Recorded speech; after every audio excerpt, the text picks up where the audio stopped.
Lack of management, also in the first mention of pay for parking, resident stickers, discounted, free, just ideas, right? Flexibility in those paid systems. Third was better parking information for visitors. There's a mention of a shuttle. There's a mention of day sailors in the restaurants. There's talk about that 2 hour, the fact that we have all day and we have 2 hour, nothing in between. So you get down to the public landing, you want to take a day sail, you want to stay at the restaurant, maybe you want to stop somewhere on the way back. 2 hours is pretty limiting. So how many people get to that public landing and figure out, oh darn, it's only 2 hours. I got to get back in my car. All day long. We were right in the front row of that, yeah. So that was a theme. That came up. It came up over and over again. Again, not a parking and supply issue. Education. How do we direct visitors? Turnover came up on page 2. Sorry, Chief, love to see the police officers on foot. I don't know how they're going to say that. Invisible, but, lack of public parking moving forward. This was a couple of reference about the zoning required changes coming up in November. That, okay, with that, maybe we need to take a closer look at the public parking. How is that going to affect us on the public side? And in this case, they thought we need to provide more all-day parking. And again, everybody's saying this without factual data or counts to support it, but it's their feeling about what they're seeing and what they're experiencing. Lack of convenient parking for staff and merchants. There's sort of a feeling that the employees are a little bit left out, although you have a good amount of parking all day within the walk. Again, they're talking about using pricing, discounted parking permits as a possibility. Higher price you get to the waterfront. There was some discussion about maybe because of the lack of 2 hour, maybe you free up some of the public landing lot for longer term and you move some of the employees further up the hill. There's ideas about that. The last one I think you can figure out on page 2 is coming from a developer. Zoning ordinance place arbitrary parking rates. It's very specific, and I get this in every community, and it is, pretty much what they're seeing from years in the business. And they're kind of the look here, and they're talking about the free market system and all the rest that you've probably gone through a lot of public discourse on to get to where you are. The suggestion was, with the Camden Parking Company, is, maybe those could become more accessible, more public in their use. Is it the highest and best use? Is it being used to the greatest effect for the downtown? Questions, right? Page 3, second most, now we're getting into the second most important. Tour buses, RVs, and delivery trucks came up a lot. Both, and some of the stuff, I get comments even from you guys about this. Not that it's a major problem, and everybody sort of recognizes some of this is just about being downtown. But there was a discussion about, boy, if we could do X, Y, or Z, maybe we could make things a lot more, enjoyable to be downtown. So that came up. Understanding your parking options. What can we do beyond signage that gets people to be able to reserve parking in advance, know about it before they leave their house, not making the decisions right when they get downtown. Does everyone have to come downtown? That kind of thing. So that came up quite a bit. Employee parking for businesses, trying to find places for their employees again. Again, charging for parking came up. More delivery parking, more police is on foot. police on foot. If I could hire a couple more, I could have more down there. Absolutely. Just to get back to staffing levels. Then need 3 hour parking. So this 3 hour parking discussion comes up everywhere. This is the trend. More towns are moving to 3 than 2. And some if they are priced, if they are a charging town, if they are a place where paid parking is already in effect, they're typically charging more the longer you stay. So 2 hours is sometimes a flat rate. The third hour is, exponentially high. Not exponentially. It can be double the first 2 hours. If you really want to stay, we want you to stay. That kind of thing. So recognizing that turnover is how you get as many visitors in town as possible. So that's where that is. The last page, just unclear what parking behind the Knox Mill I've talked to Audrey about. So that's easily fixable. more delivery trucks, and then loss of safeguards associated with limited zoning required parking again. Concerns about, what happens if, and when a restaurant drops downtown, what do we do about that? So that, again, there's reference to the Camden Parking Company, maybe there's something could be done there. So that was kind of the backdrop of issues. In terms of the 13 things I wrote down from our first meeting and they rated, that's the rating from most important at the top to least important. And as you can see, very, very interesting to me on the lack of off-street supply was 6 and on-street supply not important. And I think in general, people felt, parking supply is not the issue. Parking demand may not be the issue, but it may be the management. Your last comment didn't have anyone attributed to that. Oh, Just pointing that out, thank you. about the safeguards. Yes. Okay, I think I know who that is, but I won't offer it. I'll put that in there for you. Send that to you guys. Just make a note of that.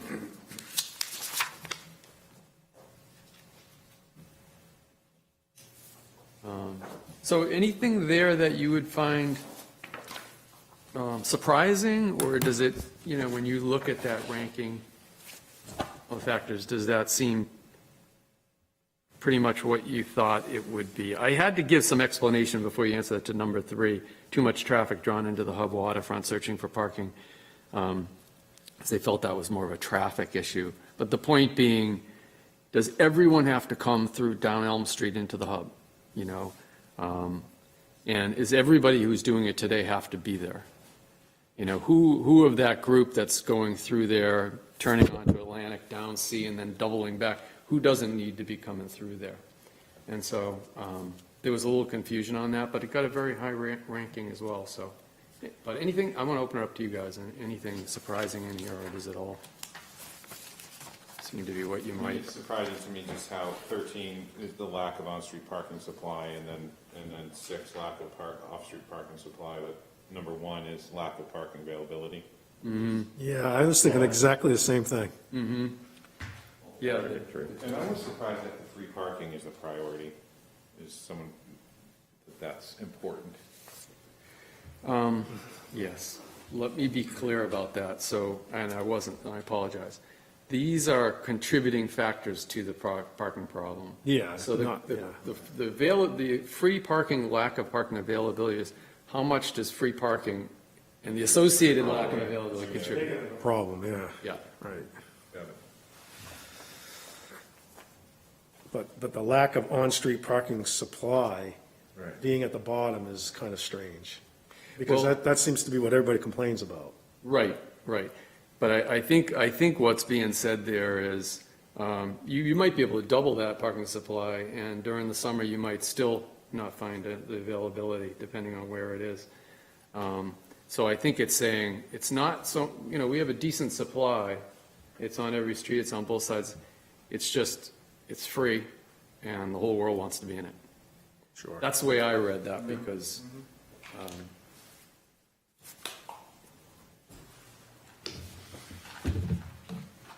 else, any other things that kind of jump out at you? And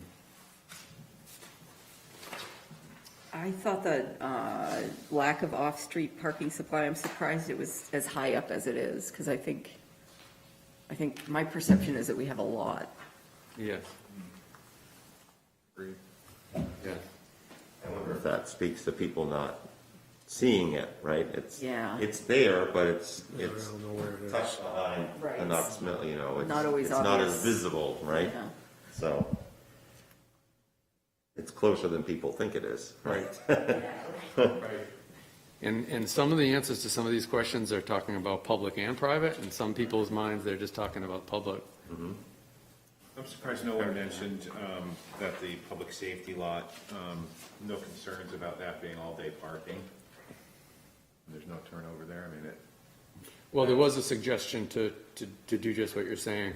Either make a portion of it timed parking Yeah. and push the employees to permit in the further away lot. Because there was a recognition, if you want to get more people in the stores, that would be a quick way to do it. It would. Yeah.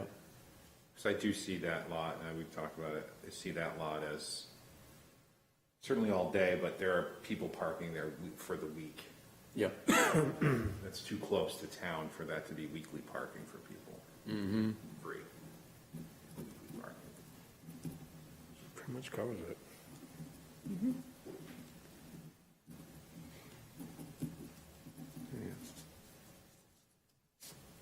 Okay.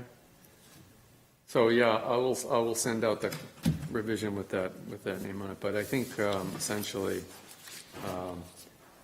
most of what I saw here lines up fairly well with what you're going to see next. There may be one or two exceptions, so. Good on that. We'll shift over to the rankings. And again, this was just, you guys understood how I did it. I just took your 10s to 1, your rankings as you gave the top 10, and I put numbers to them, and these are the results.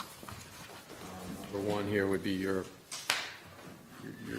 most important principle based on collective composite scoring.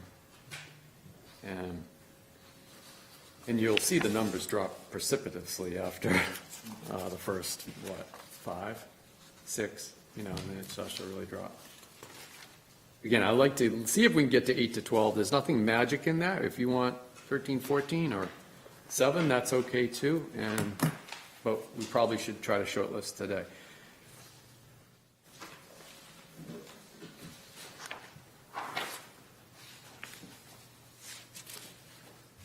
I think there was a really good recognition of the importance of on-street parking.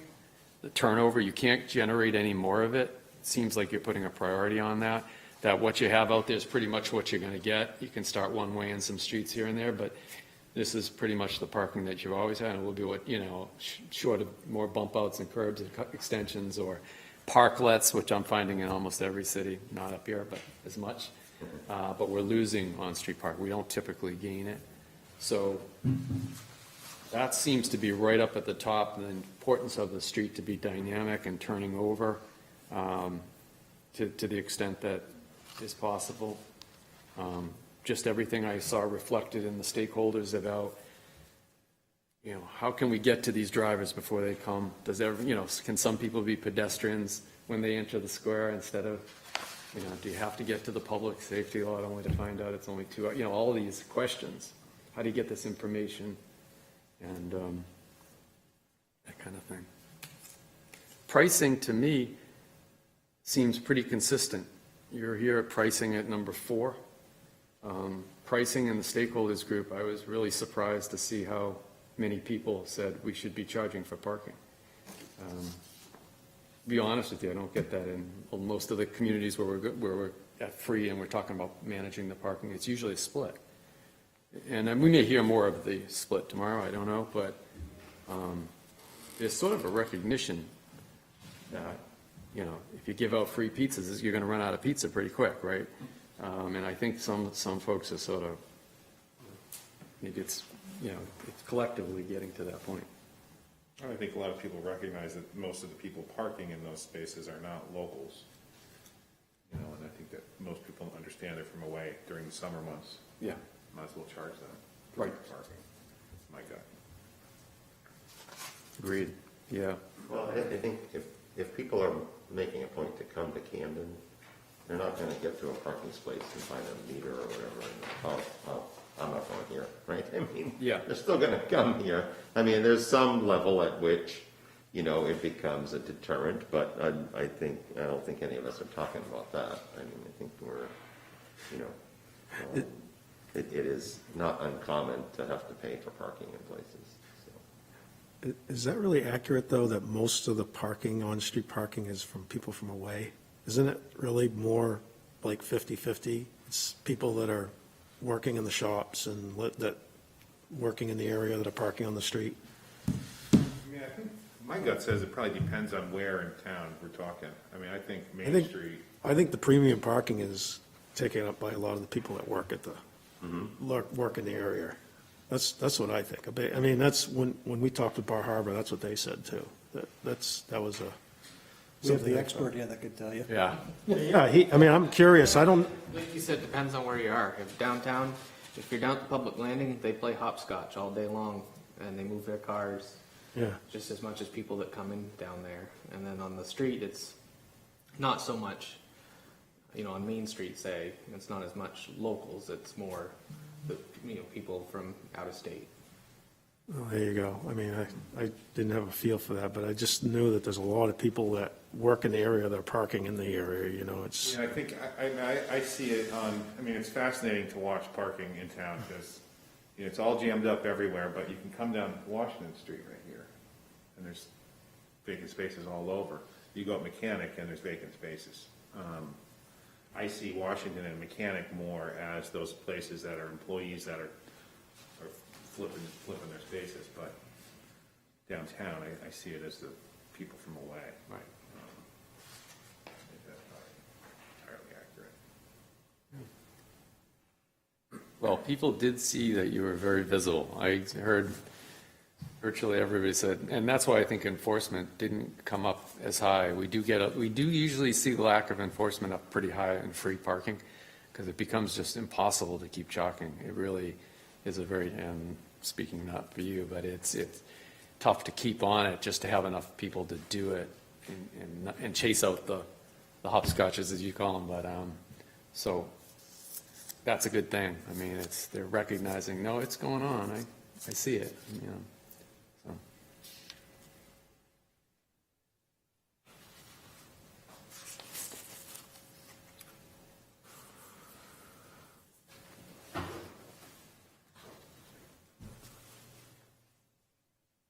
I think your number 3 on this list points to that. Washington and Mechanic having a lot of parking open availability. I know we sign it, it's signed, parking this way. I don't know if people are missing those signs or what. Well, I think a lot of people are, because the people down at the public landing that are going on a 2-hour boat ride go, well, what do I do?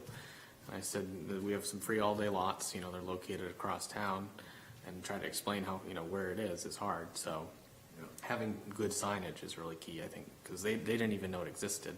And a couple people have said it doesn't show up on a phone, like it does in the cities. You get a nice big P on your Google Maps or whatever. And I don't know if these ones show up or not, but they on their phones, they didn't get any map indication. We've tried to remove clutter of signs in order to keep the signs that we really need in town, like the blue parking. I figured that would have helped, but. Yeah, I think, with Plymouth, when we went to paid parking, there were 2 really effective signs. One was, the Ps, they all have the generic P, but underneath is red, free, paid, and they'll give you 2 different directions for free and paid. And that sometimes can be helpful, 2-hour versus all day, as you point out, that's kind of helpful, because I think I agree. I would pull into that public safety lot and think I could stay for more than 2 hours. It's pretty rare to see a lot like that. You understand why, because there's so many customers. But, so I think that kind of stuff, but you don't have paid, so that's not an option on that end. I think all things being equal, if there's parking down by the waterfront and there's parking, you might want to go to the waterfront. All things being equal.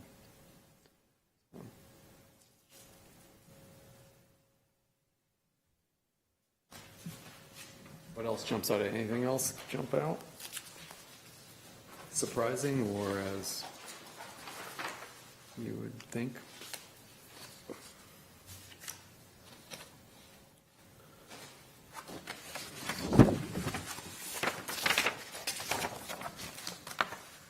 I was glad to see structured parking so low.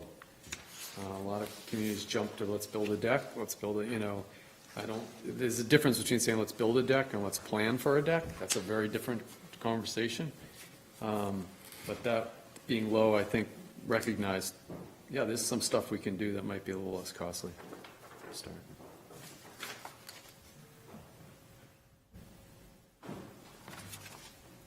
So you're looking really to figure out where to draw the line here about what do we want to continue to carry as priorities versus Yeah, do it yes. back burner? Yeah, and again, this would be described in the plan as a core guiding principle. It's not to say, just pick anything, but, well, TDM or, enforcement shouldn't be punitive. These are all good things, right? We're not saying those aren't important. They're just not a core principle that's going to drive the plan. Right. There's other issues at stake. So, like I say, 8 to 12 is where I kind of like to fall. So I look at the point totals where they start to, move and, after 14, they drop to 6. So we Right. could, look at those. If you guys felt between 14 and 15, that was a good short list. And then we get the public's input, see what that is and come back and refine it again. I mean, that might be one way. Or if you see something below that you really feel 15 down that should come forward, I mean, this is yours, not mine, so I don't want to, I don't think there's right or wrong here, but some of these might be a little redundant, too. There's a little redundancy in a few of them, so they may be captured up above and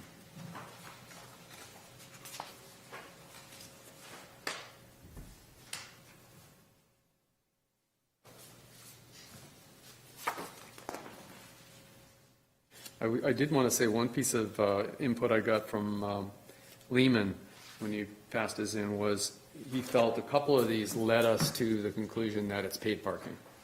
And he's asking, are we already concluded that we're going to paid parking? And I said, I don't believe so. I think it's an open question the community's got to, but, there's things in there. And I said, the reason we have things about pricing is because that's one of the tools in the toolbox. It's not necessary. And even if you didn't do paid parking on the street, or you can still do employee permit parking. There's communities that do employee permit without metering. It's rare, but it does happen. So that's a form of pricing.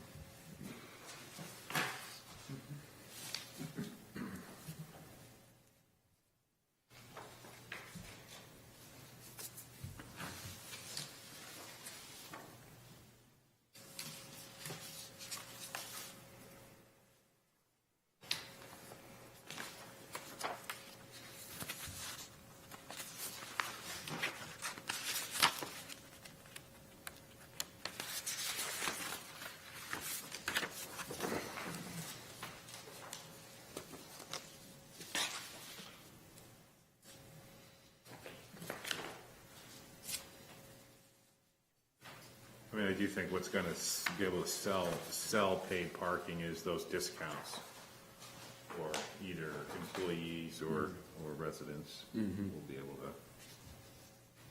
to. And every community has them. I mean, every single community. I can't think of one that doesn't. I think the city of Boston, every single one. They will discount. Residents, senior, and they're all different, but they all will. That's a policy. And I think trying to incentivize people that live close to either walk more or ride more and provide maybe, more bike locations. To put your bike might be helpful to do that. I mean, I don't think they have a problem with bikes being stolen anywhere. I mean, I see bikes around all the time leaning up against buildings.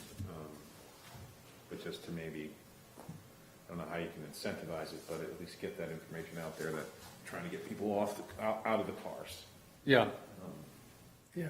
You don't need to, you live on Elm Street and you want to run down to French and Bond, why do you need to drive your car down here? Right. With short trips. For a short trip. Yeah, I should have Granted, mentioned. you may have 5 minutes to run down to French and Bond. Well, grab right. something, so Time's you an gotta- issue. you gotta Yeah. do it. Yeah, Jeff Scott, Jeff from the Pathways Committee was one of the stakeholders weighing in. And he was sort of saying, I recognize we're not going to have bike lanes coming into the town because, that one of the beauties of the town is just that it is what it is. You're not going to have 20-foot sidewalks, too bad. You could probably use 12-footers down Bayview. You're not going to have them. But that's okay, and it's okay not to have the bike lanes, and he feels there's plenty of racks.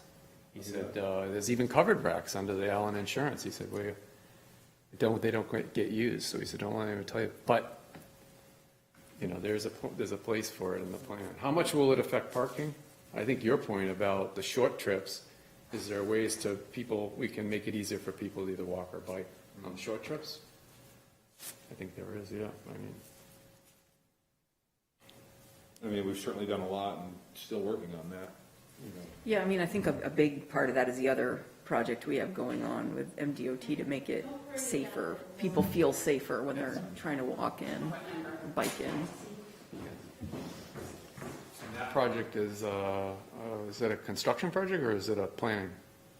It's kind of a combination of both. So it's the Heads Up program. Have you heard about No. this? So they address motorist behavior, pedestrian behavior, and then infrastructure. Okay.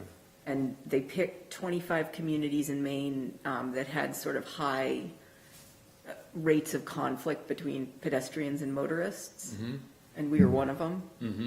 You know, where there's like pedestrian strikes or, do they do near misses? I think they did I think it's just hits. accidents and Yeah. reported accidents. Yeah. Okay. Yeah. So they contribute money towards infrastructure improvements for pedestrian. It's generally pedestrian infrastructure. Got it. So like improving crosswalks and, you know, could be building a sidewalk where there isn't one, or improving a sidewalk where it's in poor condition. Got it. And so that's one of Dave's projects. ADA improvements. Yeah. Yeah. Will they pay for the sidewalks to be ADA compliant? Is that what we're saying? Certain locations, like all the tip downs, between a certain area downtown, they're focusing on those to make Yeah. them have the right slope, and Not necessarily. but then they go and build cross one that's slope. wrong right in front of Todd's place, but that's besides the point. But they're fixing that, and they're trying to, there's a lot of different parts of DOT, and they're not all talking to each other Did on sometimes. that, yeah. Yeah. They'll be the first to tell you that, Yeah. but. But they're, you know, the PED or the multimodal people are pretty good, and those are the ones that we're working with on this part of it. Okay.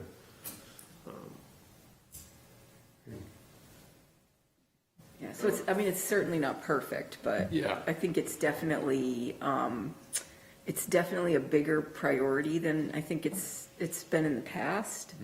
You know, it's been a real struggle to do certain things like get the support that we needed to, you know, cut bushes that were growing into the right of way, because property owners would get upset about it, even though it was in the right of way. Of course, or, yeah. you know, like really obvious places where there needed to be better visibility in front of a crosswalk, you know, sort of removing the parking that was obscuring that. But I do feel like there's a lot more support for that now than there Right. traditionally has been. Yeah. That kind of led people in, you know, positions like mine or Jeremy's or Dave to be like, no, we're not going to do that. Yeah, yeah. Yeah, it was always nice to fall back when I was in Public Works a little years ago, just say, well, it's state law, you know, the 20 feet from the crosswalk, or it was 10 from the hydrant, back then 5 from driveways. I just, well, state law, we just have to do it. You know, And I'm with you. that's I wish I been- didn't have to follow. And that's been key to be able to have like a MDOT planner, Yeah, traffic it engineer helps. say, yep, they're doing what we require them to do. Yeah. I mean, and then another part of the project we're working on is when we restriped everything, we allowed for spots for bike racks. We just haven't purchased them yet, but we're Oh, putting great. in probably about 6 bike racks in the downtown, in those smaller squares that you see kind of near the crosswalks. Right. Those are locations for bike racks. So we're picking out some bike racks and putting those in place. Or flowers, or is it going to be like one or the other, or is it? They're going to probably be more bike racks, yeah. Okay, that's great. Yep.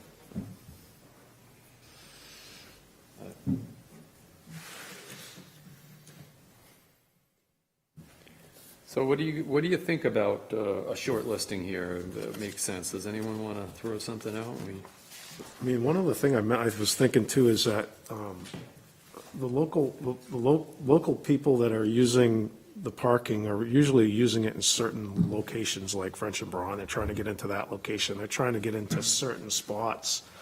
Do you see them changing the parking in those locations versus just more areas where, people that are visiting are going? Like strategically changing the parking so that it's, does that make it more palatable to have paid parking in that case, or? When you say changing it, what do you mean? Well, you can't universally say like Main Street all could have, there's certain locations on Main Street where people that live here are trying to get to, I think, more frequently than other locations. Like they're all trying to get to French and Brown. That seems to be Or the post office. Or the post office. But they're not all trying to get to the Leather Bench. And I didn't know if you could, maybe, if you see them, kind of see strategies of where you maybe don't restrict parking in those spots as much, or you have more shorter parking times. 15-minute or Yeah, 30-minute parking. Well, that's sort of what they did in Bar Harbor. Like, I think the post office was really, really important. Everybody wanted to make sure they maintained those 15, like a couple of 15-minute spaces. I'm trying to think of what makes it, a win-win for people that live in town, but also who are visiting. Yeah, I think having appropriate time limits at appropriate locations is part of that. If you go into, especially if you're going. Yes, I just didn't see that kind of captured in this right here. Oh. Yeah, so, For residents more, or for Right. locals. Right. Yeah. I think it's in there either through discounts or through, the time limits. Appropriate time limits, I would say, is a given for whatever we do here. They better be. And what I find is when we do these studies, and you'll start to see this data, is whenever you restrict a use to it for something, with motorcycles, handicap, time limit, 15-minute, what else do we have out there? Loading zones. They're inherently very, very poorly used. Incredibly, usually. And some of these spaces stay for decades. Nobody ever comes back and says, do we need 15 minutes? I don't know if we do or not. Seem like it's okay. There's always one available. I don't know But- how you do that on a, Todd gets a 15-minute space in front of his store, what do you think the next place is gonna say? Yeah. I want a 15-minute space in front of Yeah, my store. I mean, I think it's about location, though. I mean, I would think, from, coming to French and Brown, coming down Mechanic, those handful of spaces on the right-hand side, I kind of envision those as serving French and Brown, but also serving other, pizza, coffee the shop pizza and- place or the coffee shop, those are the kind of spots people are kind of frequenting and trying to get in and get out. Yeah. Take out. They don't want to be parking on an off-street, like parking in a parking lot to go Yes. get their coffee, so. Right. But I mean, Good, though. That's a good point, because you will get that, and people will say, I could really benefit for that, whether they know they could or not. I will say in Market Square, if you go into Portsmouth, I created the 15-minute zone around Starbucks, sorry. We weren't real happy to have a Starbucks there at the time, because we weren't letting, back then, chains in. Now it's all chains. But those 15-minute spaces around there in Cafe Brioche at the time doubled, and according to them, doubled their income. They're metered too, by the way. They're metered 15s. Right.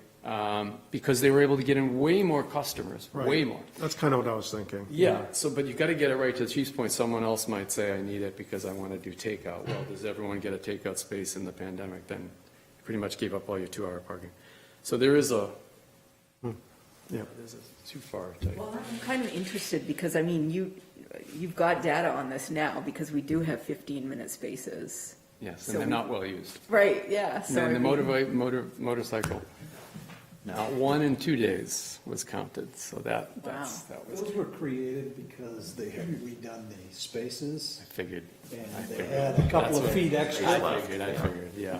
We're going to put a bike rack there now. Funny, I just heard from someone, they're like, I love that you have these motorcycle spaces. It must be they're like the one person that uses them and they're always available. If a motorcycle is the greatest thing in the world, I would say, but yeah, Well, what we didn't do is we didn't put that you can't park a car in the motorcycle space yes.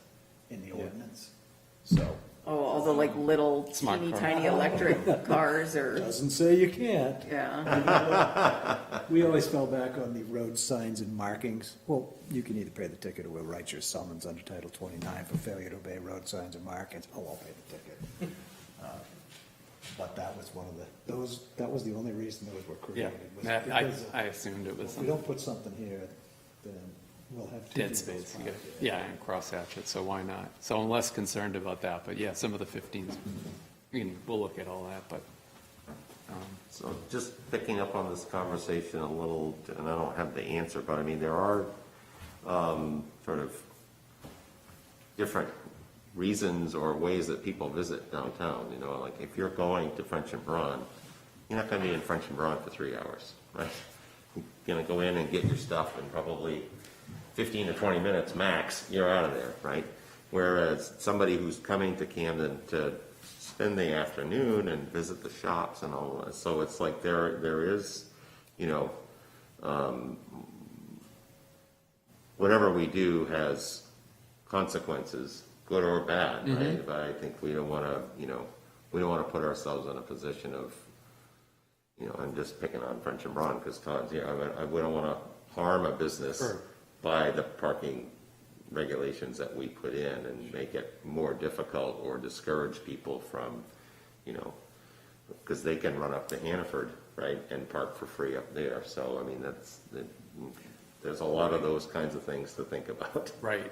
And there's a right sizing, and that's really what I think Dave's talking about, is you got to right size that time limits. You may not have them where you need them. Yep. The ones that aren't getting used, maybe they need to be somewhere else. Maybe it's a store, maybe it's a different location. You know, and every community is different. Haverhill is one of my clients, they're putting one in every block for takeout, you know, in a central restaurant location. That's important to them. They see the takeout business taking off with the pandemic, and it's continuing now. Great, that's what they do, Camden right? Deli comes to mind, right? Or the House of Pizza, or, you know, I mean, those Or I mean, kinds of Long places. Grain, they Yeah. were always Right? pretty heavy takeout, but Yep. almost exclusively. Yeah. But the flip side of it is, and I think it was Sophie who asked actually me the question is, what does it cost to replace a parking space that's removed? And I've done those studies. We can base them on retail sales. The U.S. Chamber of Commerce used to do very in-depth studies. I remember in '98, I wrote a parking plan for the city of Portsmouth. It's $25,000 in retail sales a year for a small to medium-sized downtown. This was a study. I used it over and over. They have not done an update, but I guess it would be way north of 50,000 at this point. That's one way to look at it. If it's not turning, there's a retail sales. Another way to look at it is what if you have to replace it? If you can replace it in a deck, we're looking at 20 to 25,000. If it's in a garage, right now, $35,000 to $45,000 in an aesthetic downtown where you can't just put a flat panel open structure like Camden. So the real consequence of putting a space out there that doesn't get used can be as much as $45,000. It depends on a lot of things. So I think right sizing is a really good point, and how do we make sure the time limits, get the locals in, make sure, but don't do it such, and the missing piece of this is the feedback loop where you go back out after you set the regulation and look at it and say, oh, nobody's using it. I guess we thought it was going to get used. but Yeah, it I can didn't. see that. Or the opposite, we need one more. We need two 15s back to back, you know, that kind of thing. Do you have any towns that are, cities that are using your first 15 minutes in any space is free? Yes. And then after 15 minutes, you have to pay for the hour or Yes, 2 hour or whatever? it's more common than it's not now in paid parking, is the first 15 minutes is So free. then I mean, that may be the solution. that would be equal for everyone, so if there's a Yep. space there, you get 15 minutes to go in and grab your coffee or Very whatever. good, yeah. Just a pretty fair. These 15-minute spaces aren't being used per se. Has anyone ever thought of making them 30 minutes? So they're, you know, because maybe somebody goes, I need more than 15, so I'm not parking there. But I don't need 2 hours. Yes. Because there could be a Yes. line in French and Raw, there could be a line at the Camden Deli. Right. So 15 minutes is gonna be cutting it too short. I Sure. don't want to get a ticket. Yes. But Yes. 30 minutes, make it a more happy medium that you don't have someone there for 2.5 to 3 hours, but. Excellent point, and I would say, and I just did a study for the town of Narragansett, it's also on the coast. They have 12-minute spaces. Wow. The average stay was 28 minutes in my count, so. Now, they may not want to have 30-minute parking, some of that was post office, but certainly 20. I switched the city of Worcester, we switched from 15 to 20. Now, I'm telling most communities 20 to 30. 15, you can't do a whole lot. People say, well, I was only in there 15, they weren't in there. Yeah. Yeah. You know that. It's pretty rare to get in and out in 15 minutes. anywhere, maybe I the always post. assumed the 15-minute space, you weren't gonna get a ticket. I mean, if the community's chalking tires, I just assume you're not gonna get a ticket if you're in that 15-minute space for 20 minutes or 30 minutes, because Right. we've got you doing it. I mean, when, You're not gonna make it around, that's you're not gonna make it around in time. Well, not only that, most of these communities will not ticket after, if you're 5 minutes and it's 15. Right, that's what it said in here. Unwritten policy. Is that really common? Is that what you, is this part of what you always do, is that you reevaluate if you implement something like this? You reevaluate what you've done to kind of readjust kind of what you find? Yeah. So if you did implement something like this, there's always the opportunity to go back out and say, all right, we're not utilizing this, but we need this here to be lengthened, and that's all part of it. If- Yes, and that's the goal you got in here, which is parking is dynamic, the plan has to too. You can't set it out there and then just, we'll see in 10 years when we do the update. I found this out when I was parking director for the city of Portsmouth, because I went out and looked at all the handicap spaces that were given residentially, and more than half of them were dead. So we went back and looked at the ordinance, and these spaces were there for years, nobody parking in them, because they were not in a public area anyway. They were in a public street, but not in an area. Nobody called in to say anything, so that's the extreme. But I do think you're right, you have to go out and say, hey, here's the changes we made. Did they work? Sometimes they, unintended consequences. That's sort of another thing, the process that we've created for ourselves of making changes to our parking. We have this really, this traffic code where everything is spelled out down to the spot, down to the minute, and Yes. it's very cumbersome. Things get memorialized, and like you say, things are dynamic, and they change all the time, and the way things are set up don't keep up with those changes. Yeah, that's, the problem is in public side, municipal, is it's a static process, because you got to go through 3 readings of the city council. Right. Or, who's gonna, so what I'm seeing with more on the city end, more or less on the town end, is they're giving the parking authority, the parking manager, the parking district, the enterprise fund, they're giving them authority to make regulatory changes on an annual basis that then come back and get coded later. Once a year, omnibus ordinance, end of the year, why are you doing this? And it's just more, I think you need to be more dynamic and, Yeah, sort of like how we set fees for all the other departments. correct, it's kind of like, it's kind of a business. It kind of Yeah. is a business, you have to run it that way, so it's a good point.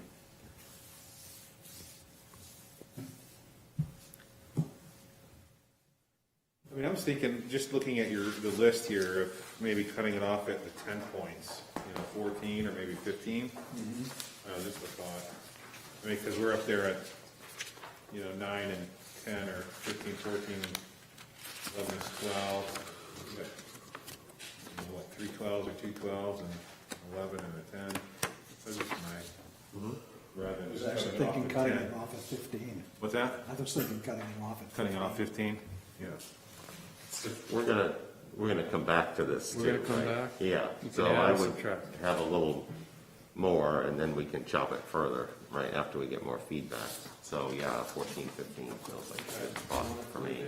15 for now, and then we'll So, come back and they can, and by the way, the language can change too, so as we go forward, if something doesn't capture it, we can, I'll include that. And I was thinking, Audra, I would put this on one of the slides for tomorrow, and just, if this is, I assume that the presentation could be posted on the website, and then we could, take comments for a period of time on those. Yep, absolutely. Awesome, so that's great, thank you. So let's look at the inventory occupancy survey data. So just real high-level stuff, and I'll just make a couple of observations about it. Again, breaking down stuff, this is high-level stuff right now, but we looked at the 15-minute, 2-hour, all-day motorcycles we just talked about, loading zones, and all really the spaces in that 5-minute walk zone, except for residential, purely residential streets like Outer Pearl Street. Now, we wouldn't have counted all the spaces on that street, they're not lined anyway, but we did look at them and make a general assessment about it. So I would have noted all right, 2 cars parking for the first half of Pearl Street, something like that, you know. So what we have here is no, you know, small private lots are also not, under 10 spaces not counted. This would be too much. 1,459 spaces, nice mix, 50/50 on public-private. That's kind of ideal. That's kind of what we look for. So at least from that How does that standpoint. compare, that 1459, to other communities? It's pretty close. I just did Mystic. It's very close there. I would say it's probably within a couple hundred in Mystic. It's, Population of Mystic. oh gosh, it's 2 towns, so I'm sorry, I don't know that order, that's but okay. it feels, to me, it feels smaller than this, I or was gonna ask the Google. darn close, darn close. About the same. Groton and Stonington are the 2 towns, but very small portions of each of those towns. are in there. 4,200 in Mystic. Okay, All right. that's pretty close. You said Groton's next to it? Groton is next to Stonington, yeah. Groton's bigger because they have the boatyard, they have all the Yeah, they count all the station people there. Yeah. General Dynamics, all 9,000 in Groton. 9,000. But the scale of Mystic is very close, so it's kind of fun to do this right after that one. And there's a lot of similar issues with Route 1 coming through. Route 1 there too. So I like that mix, I like that a lot. Of the off-street spaces, 30% public, 70% private. I might have mentioned Mystic, there's 100% private, 0% public, which is their huge challenge. So you got a good amount. And the 4 lots we were really talking about, the 2-hour lots here, and then the 2 big ones, public safety and the other one. I think I threw the library lot in there. So we counted 9 AM to 8 PM those 2 days. It was busy. We would typically count 8 to 8. There was really not enough use from 8 to 9 to even bother with that. Yeah. So in terms of overall rates, look at the bottom, Thursday first overall, that 68% rate at 1 PM. That's a pretty good rate. It doesn't sound probably that impressive, but that's pretty good, you know. Mystics is higher, is significantly higher. And again, no off-street parking publicly. But 68% is a good rate. And you can see the on-street 92.6, we talked about last time, the 85% rule. So that means the on-street supply the entire supply is at effective capacity, meaning you can't have a reasonable expectation of finding a space. Now, there may be pockets here and there in the 2-hour zone, but by and large, like you said, some of the side streets, but by and large, it's the entire system's at effective capacity. And, you see the difference, we're combining public and private off-street there to get to 60%. 1 PM is your peak hour for the weekday, weekend, and the weekend. Interestingly, it's the peak hour for the public and the private, and it's the peak hour for the off-street and the on-street. I've never had that happen before. So that's usually they're different peak hours for on and off, public and private, and sometimes even Thursday to Saturday are different.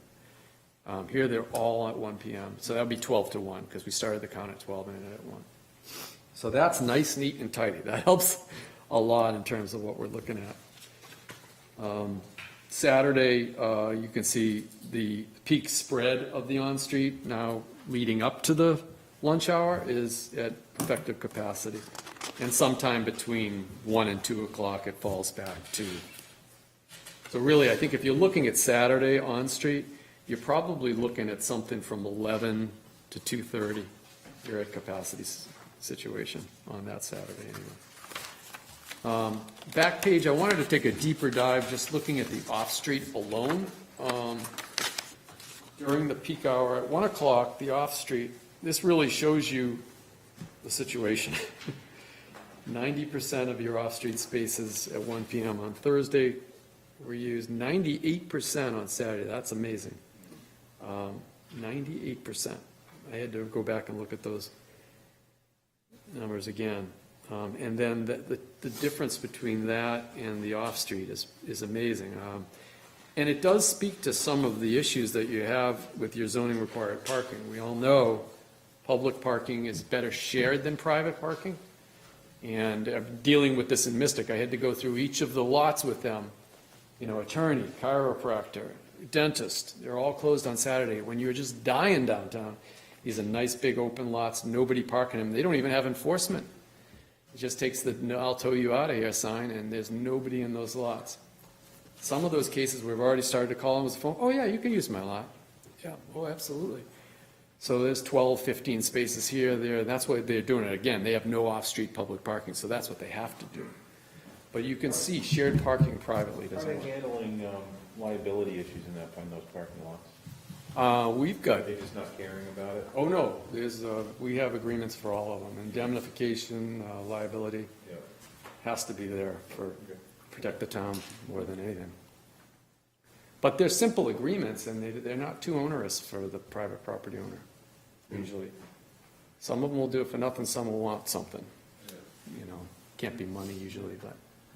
Logistically, I mean, how is the public made aware of the fact that they could park there on a weekend?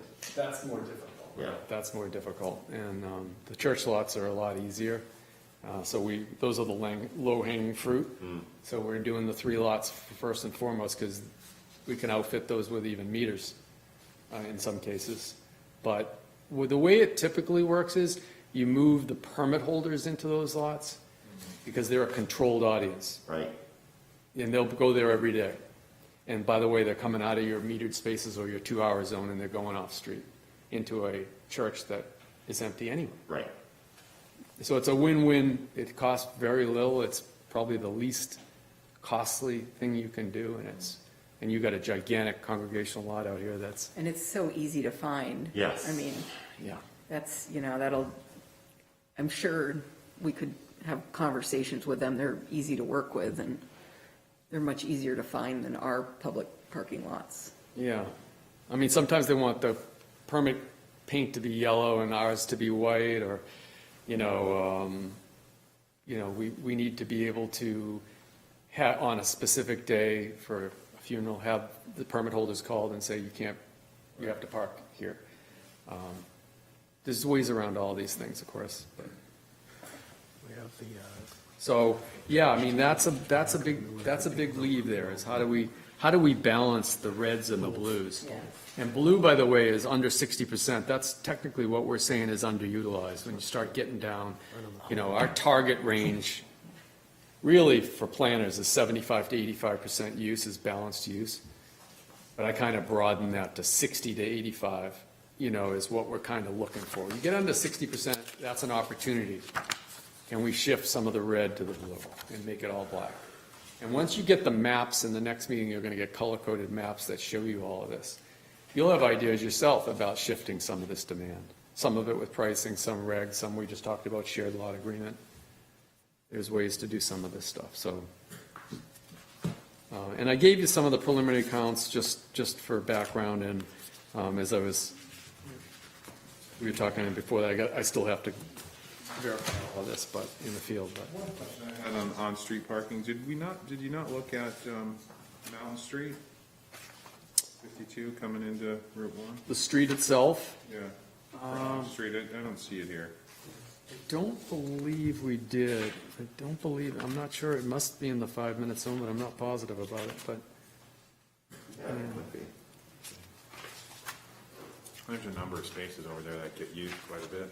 Mountain Street from where to where now? Up by the library. High Street,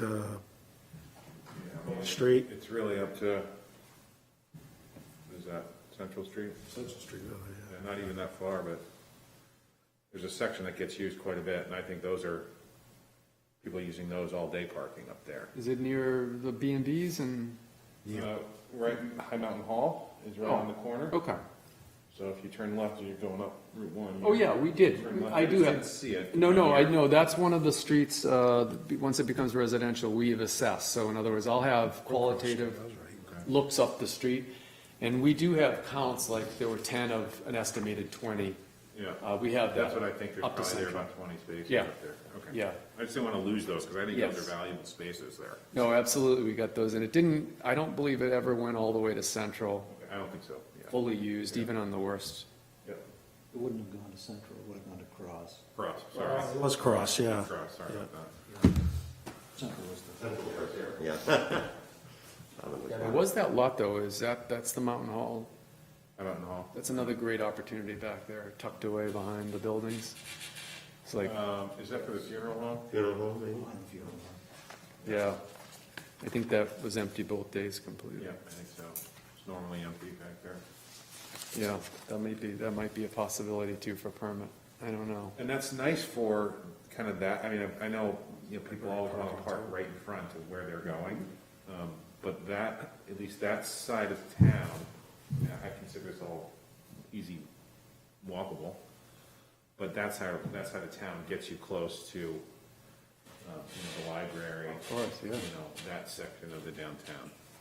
Yeah, and that was a big complaint from the stakeholders about the day sailor is just, they take the library spaces, they take all of the street, and it's like, it's 2 hour, and it's like they could just park, Rein those Park up the day street. sailors in. you're only, like you say, you're only a couple hundred yards away potentially, and you Right. could, that's a good point. And we've got the tannery, I mean, if they're using those for weekly parking, I mean, we've got the tannery site, that would be, at least on the interim basis, good parking for a long-term park.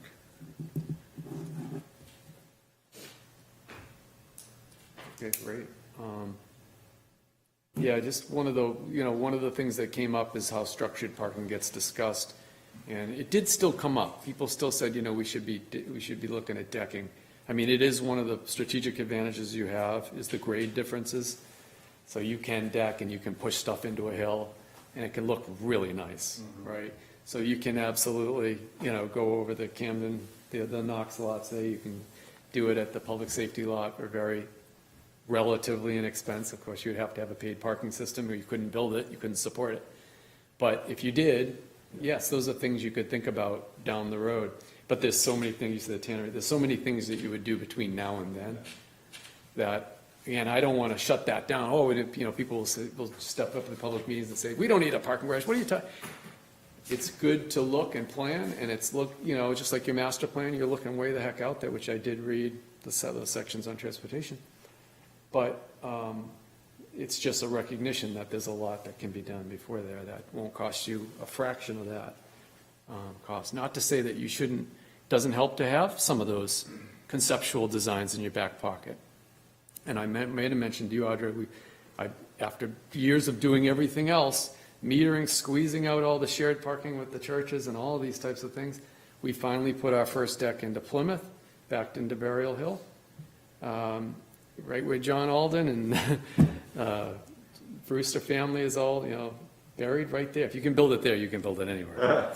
At under $20,000 a space, and it's beautiful. It reads as a surface lot. It's small, 150 spaces. It's not right in the heart of the downtown. And we built our first garage in Newburyport. That ended up being a garage 3 times more expensive than what we did in Plymouth. So Plymouth was planning. They were looking ahead. It took 20 years of doing everything else, and then they did it. So it's okay. Anyway, I wanted to say that because that will come up in the public. Why don't you just put a deck over this? We haven't even decided paid parking makes sense, so. Right. Anyway, so that's Have that. you seen any communities, when I was in Bangor, a company reached out to us about constructing a parking lot on town-owned property, and they were gonna operate the parking garage. Are people still doing that? Yeah. As a turnkey or as a permanently Permanently. operating They it? would or- operate it, build it, operate it, and it just becomes a public parking lot that's private, in essence, on town property that we lease to them. Less of that. I see, it does happen. I see more of the turnkey as part of the mixed-use development with the garage, or certainly, there's been a movement in the last 10 years of privatizing the operation of everything. Right. I've seen that. But still, the revenues come to the city, Yeah. short of the, All right. yeah. No, and that's happening in Mystic now that we've done the study. All the parking operators are descending on Mystic and saying, hey, we'll put in the meters for you, we'll run the whole thing for you, don't worry about it, the capital outlay. And I'm telling the town, don't do that. Oh, yeah, I'm already getting probably like 5 of those a day. Yeah, I yeah, said, nope, you can speak with John. We're yeah. planning, we're going to do the planning first before we put anything in. But even if you did, it's the thing about, you pay the meters off in 1 year, and then it's pure revenue to the town. So they're selling you something that's, you know, you don't have to worry the city council about that vote. We'll take care of that for you. Well, you know, that's not a good deal for you. But, so I guess with that, maybe we'll shift to just, tomorrow, I think we're gonna have a PowerPoint, just kind of go through each one of these. I will include, stakeholder input. I'll include a slide on the, short list of guiding principles and explain how that's working, and then, the parking occupancy and then the next steps. And really, the next steps for us would be to come back with the full analysis, preliminary findings, and I would say in a month's time, and start to looking at, okay, you know, what are the things that we think we can do to address these things? And again, that'll be, start with the low-hanging fruit. We're all going to probably agree on talking to the church. And then it gets harder as you move along to some of the other, you know, alternatives. But there are choices, so. Any questions at all on that process, or anything that we've presented so far, or where we're going? Anything else? One thing I was just curious about, one of the stakeholders you spoke with brought up the topic of bus parking, but I don't really see that we've addressed that anywhere else. Is that something that's, I think, should be on the radar here? Yes. Or? Yeah, I think we should, and, you know, as I was explaining, I think that might have come from the marina. What's the name of the business on? Lyman Morse? Yeah. Just that, you know, and tour buses and RVs and all of these things, every community, I can give best practices from other communities, and I don't want to call them best practices, because some of them are pretty draconian. I know in Portsmouth, we said, you can go to Walmart or you can't stop in the city. That was pretty much it for them. But, yeah, I think we have to have an answer. I don't think we can just, Ignore it, yeah. kick the can down the road on RVs in campus. Yeah, because we've started to have some conflicts in a very, very specific area of town with tour bus parking. Yep. I don't know if you know where they go now, they're up in the Knox Mills lot is where the buses go, The tour buses. tour buses. And what they're causing up there now is they're parking in such a way that you can't get into parking spaces. Yeah, and same thing with RVs. You'll have like one parked across 5 spaces. And I've actually seen them parked off of the Conway House Road. They're parking there. They're parking over by the Public Works Garage. So they're dropping their people off, and then they're parking in those locations, and they're coming back. So they're parking all over the place. Wherever they can find a place wide enough in the shoulder to pull off, that's where they're staying. So maybe that's a place they stay, you know. Send them into the tannery right now. That's where we always used to park them.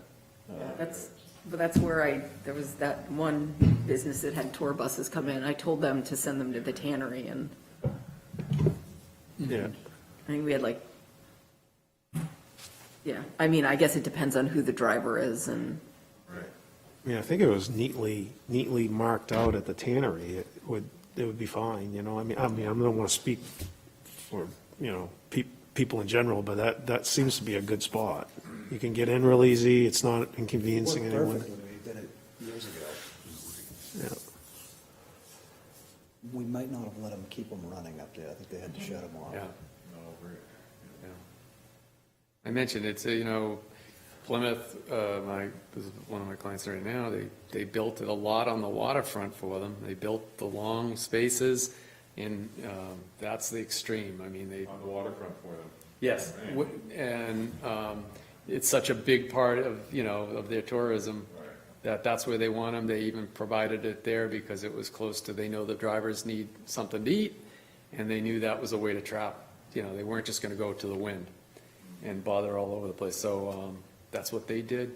Yeah, if you got something just outside, that's probably, I mean, we're actually consuming a big piece, right? Did you see the part that's right here in front of the Village Green, right across from the town hall? yes. I mean, that's like where a lot of the buses are parking too. I mean, that takes up quite a few spaces right That's there. good chunk of space right there, yeah.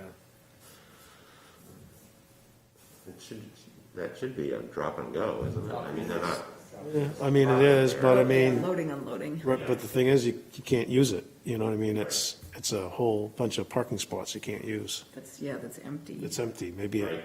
so that's kind of like, strategizing where they can, Load and unload. load and unload. right, exactly. As Yeah, opposed so to that's just taking two off- different things, right? Where do you load and unload versus where do you That's park right. after That's you've right. unloaded, right? Exactly. Yeah, Good point. yeah. Yeah. And I mean, there's other issues that come up with those in the campers too, and the RVs and just any large vehicle.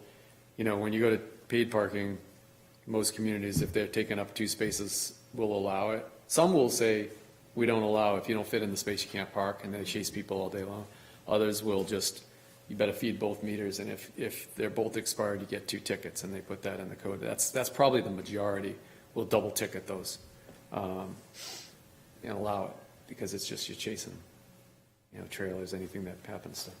So that's a decision for the town here, when you get to that. So, anything else? Great info in here. But yeah, you're gonna get inundated with data in the next one. This is, yeah. But, it's helpful to have, because I think some stuff just jumps right out at you that you probably intuitively know anyway. But, some things you won't know too, so it's good. It's just the number of spaces. I don't think people realize the number of spaces we have. Yeah. It seems, people probably think it's gonna be less than 1,500 spaces. That's pretty remarkable, with 1,500 spaces. Well, the other greatest thing I thought coming out of this was that it was universally that residential spillover is a smaller problem than in every community I go to on the seacoast. It's probably, if it's not number 1, it's number 2. So this is a really pleasant respite for me, because while you have Chestnut Street, you have some things going on there, obviously, as you get out of the commercial. It's not the issue. I look down Pearl Street, and that's in the 5-minute zone, It is, yeah. and so. I've got a data question. So with the, when you drilled into the off-street occupancy rates during peak hour, and the 90% capacity for the off-street private spaces, when I was kind of like looking through the surface lots, the off-street surface lots. Private? Private, yeah, Yeah. it just seemed like a lot of them, and maybe I'm just looking at sort of the larger ones. Yep. Like, for example, the Camden Parking Company lots. They seem to have really low occupancy rates, even in the peak period. Okay, I will take a look at that. Which ones were the Camden Number 13, Mechanic Street? on the parking lot occupancy counts.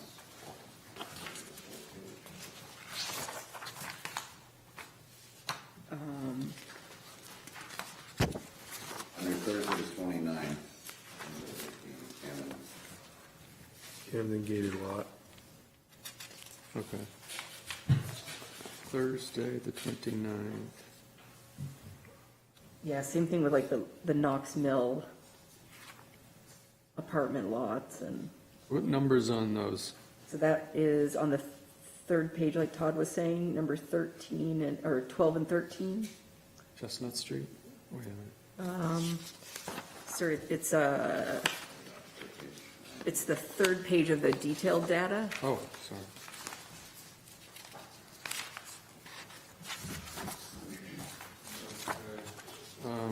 And we're talking about on-street or off-street? Off-street, right? Off-street, yep. Parking lot occupancy for Thursday. There's a number for each lot, which Numbers 12 and 13. 13 Knoxville Ops. The 43 and the 55? Yeah, just because they've got, those are some of the bigger ones. And they look like they're particularly underutilized. Yeah. Yeah, I will double check. The fellow who did the lots. I do think that's probably, those are pretty accurate.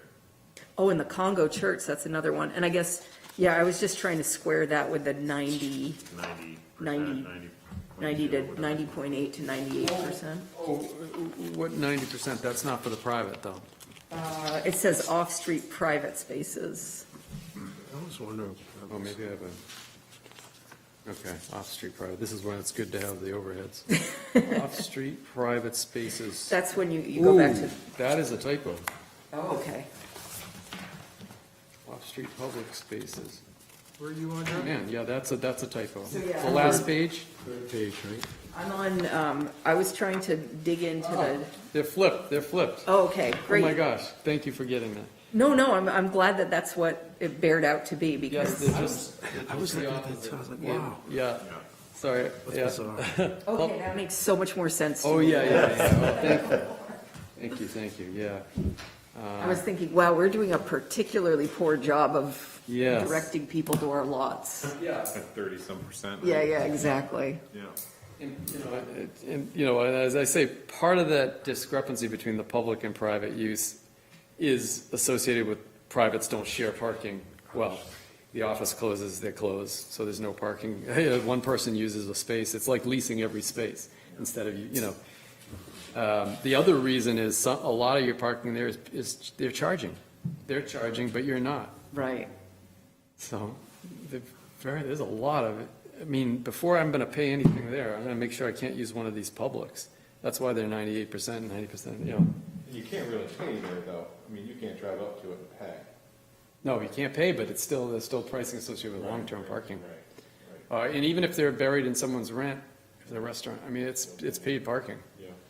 And that's- Mr. Burke, do you have when you do all of this, when you disseminate all this information, do you have like a percent of improvement that you think you can achieve? Like, do you kind of give a ballpark of how you can improve the situation, or some type of a financial calculation that says, if you do these things, if you implement these recommendations, I estimate that you'll have this much turnaround, which will equate to this much more, Yes, well, we talk about number Economic. shifts. Once you guys see all of the parking, and then we talk about how do you shift it. All right, going back to metering, and I don't like to get to solutions before you've seen all, but if we do end up metering the on-street, meters are self-enforcing on their own, you will see a increase, no matter how good Scott is, and I know he's good. You will see an increase in turnover just by putting the space, and precipitously. So you'll end up, so and I go back to Mystic, we demonstrated to them what their turnover rate is, and I'm still doing turnover rates here of your 2-hour zone. If we can get 3 to 4 turns, they were getting like 2.2 turns, they had a lot of employees. If you can get those turns for customers, you just created those spaces. So we estimate, in their case, we would create 250 spaces by getting proper turnover. 250, that's a garage. I mean, honestly, even I know it's short-term parking, and that assumes 2 hours the right time zone. That's the right time, but if it is the right time, you just created 250 spaces. Pennies on the dollar. So Yeah. we will do that, yep. And that's really what it is. It's about shifting this use to the employees. You sort of mentioned, do you have more 3 or 4 hour parking in the public safety, move the employees up the top of the hill? People come out of the zone. It's a shifting of where people are, and everything gets used better, private as well. So, no, we'll definitely. I've been surprised that Camden Parking and Knox Mill haven't taken it upon themselves to create paid parking, to be honest. Because it is long-term. I mean, you get the lease for the month or whatever it is. But you'd think with the vacancy rate that they have of 55%, or that's the occupancy rate is 55 and 43, you'd think that, and just looking at the lots, you'd think that knowing the parking issues we have, you'd think they would take it upon themselves just to create paid parking lot. You would think, right? It becomes, it's, I mean, I do think that like at the root of that, the reason why they haven't is they are trying to follow our crazy rules. And they've leased out those spaces, even though it's like a false economy we've all created. So they have leased out those spaces to people that don't need them and will never use them. And because of that, they're not being used. And they never will be, because they're trying to follow the rules. this is interesting, because in Mystic, it's $25. There's a private lot that supplies the whole downtown, and they allow hourly or lease parking. It's $25 to park per day. So it's pretty good market rate, $25 a day, if you wanted to spend the whole day in that lot. And then they charge, $5 for the first hour, but it goes down quickly. So anyway, the point of being that I expected to go in there and see people with these lots right down the street with like guys sitting outside with a cash saying, park here for $15. Right. They're doing the same thing. You go to the marinas or anything around there, they're leasing it out. It's just easier. They're not in the parking business. They don't want to be in the, so they lease it out and that's it. But come special event days, they're out there charging $25. Well, and there are a few arrangements, like, I think St. Thomas's has an arrangement with Camden National Bank, so their employees have a place to park there. So there is a little bit of that going on. And then we're supposed to be able to use it when they're not using it, too, also, I believe. Yeah. I think, isn't it? But- Well, hopefully with the change in some of these rules, if the voters do go with the, removing the downtown off-street parking requirements, it will free up some of these spaces, hopefully. I mean, not that, we know that people are coming here, we know where they're not parking, we know where they're parking, right? Yes. Yes. So it's pretty obvious and evident that we do have enough space in town for more people to park. It's just, can you access those spaces? I tend to agree with you. I think it will change the way they do business, because especially if you have a permit program, Right. that will start to change their business model at those lots, for sure. Good stuff, John. Yeah, thank you. I guess with that, I don't have anything else, Audra. We'll meet tomorrow and see what we get for input, and then I was thinking maybe toward the end of October to have that meeting, and I don't know if you want to try to schedule it now or go around and, So that would be the remote meeting with this group? yeah, there's no rush. but Okay. If you want to, yeah. Does everyone want to try to do that now, or? You have your calendars. I don't have my calendars, but, I think in the last week of October, first week of November, either one. Last October, maybe. One quick question, tomorrow's meeting, are we supposed to try to be here at that meeting, or is that gonna be filmed, and is that something we should just watch afterwards? to Yeah, see you what don't- Public input it was? Yeah, you don't need to come if you can't make it, and, Is there a value to us being here, if we can get here, or, I just wasn't sure if we were gonna be more observing than, I think, wouldn't you say that probably more, Yeah. this group's more observers at that point? Yeah, probably, yeah. Yeah.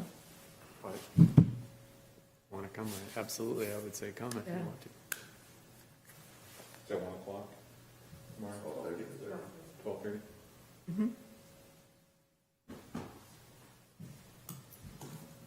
Can we look at our calendars and get back to you on the last week of October, first week of November? Sure.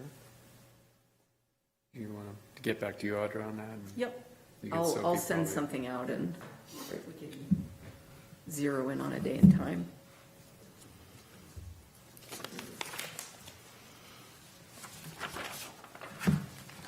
All right, well, thank you, guys. Thank you very much. It's great, Thank you. great information coming back, too. This one right here.